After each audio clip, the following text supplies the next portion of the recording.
I have been reading the things that John has been writing for a number of years, but this is the first time I've been in the room with him. And forgive me for as a pastor, I mean, I just want to say amen. You know, what he's been saying here is the essence of the arguments that a number of us have been making for many years. I've actually been working to oppose casino gambling in the state for 19 years. This is the 5th time this issue is before us. And the underlying reality has never changed. Gambling always does more harm than good. And the statistics that John cited just speak for themselves. I remember a number of years ago when we were just waving this one around, and I've been at news conferences with some of you talking about it. We thought it was over when this report came out. It was just so absolutely clear that gambling social costs are extreme, and he's quantified it. It also comes down to individual lives that are ruined through addiction, and it's a derivative effect. Gambling addicts harm not only themselves, but their whole families.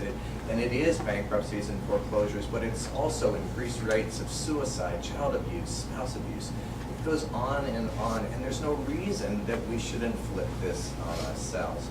The one other thing that I wanted to take just a minute to do, and actually wrote out a brief statement so I'd say this as precisely as I can, that in addition to all that's in general wrong about moving to casino gambling, all of these social and economic costs, issue 3 is actually even worse than most, maybe any of the others before. It has some of the same bad characteristics, but also some unique things. And I just wanted to very briefly mention that. Issue 3 is an amendment to the Constitution of the State of Ohio to create a casino monopoly to the benefit of a few individuals, including out-of-state gambling corporations this time.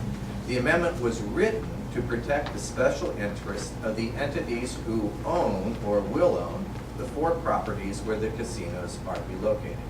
These same individuals and corporations then paid hundreds of thousands of dollars to gather the necessary signatures to place issue 3 on the ballot. Oasis did not go through the General Assembly, they wrote their own ticket.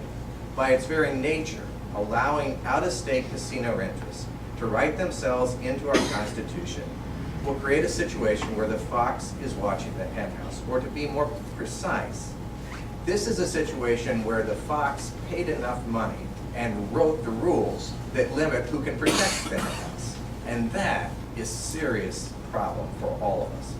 And therefore, it's not a surprise that the actual language, if you read through the dense 5 pages of this amendment, remember, all this goes into our Constitution, all of this verbiage, the actual language on purpose, I would suggest, fails to provide sufficient regulatory safeguards to protect Ohio citizens from gambling corruption and even the involvement of criminal elements.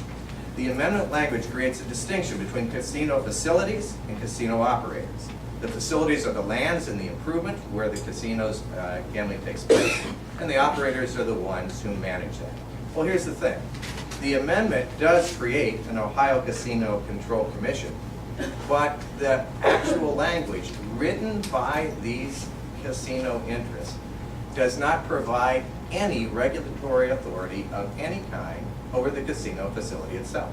It's written so the only regulatory authority has to do with the casino operator. It then goes on to describe what is a casino operator. And this, and I'm not an attorney, but the attorneys we've been consulting with the last few days, this is what they're saying.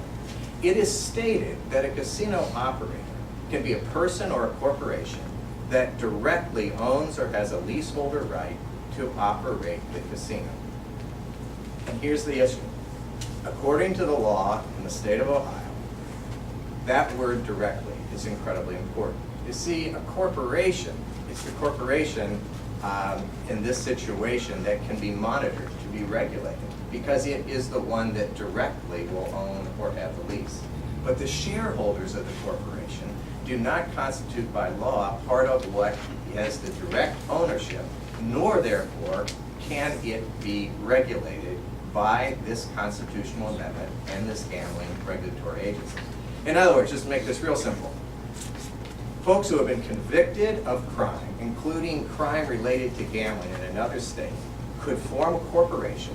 That corporation could then purchase from Penn National or any, could purchase one of these sites or simply purchase the right to be the operator.